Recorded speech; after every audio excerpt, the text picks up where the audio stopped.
Welcome to Kenton's videos. Enjoy the video. You begin by turning on manual keeper control and binding the keeper cursor to a reachable button. This is essential because automated keepers often misread your intent. Once done, step into kickoff or practice mode to force simple shots so you can familiarize yourself. Make sure to hold the toggle briefly to bring the cursor. You want fast, deliberate presses.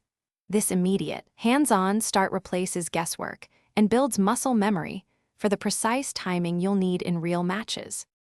Now you control how the keeper moves. Nudge the left stick to position the goalkeeper on the near post, then read the attacker's shoulders and footwork to predict the shot.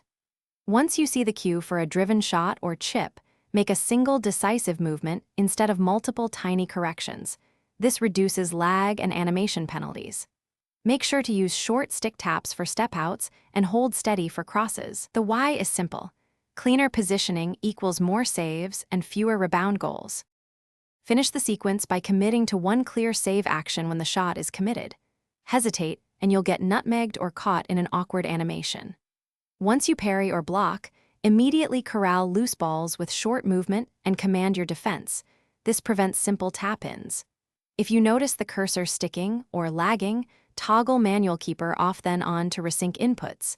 This quick fix often restores responsiveness without pausing the game. Trust your reads and practice these final touches to close out saves. Thanks for watching. Consider subscribing if we helped you.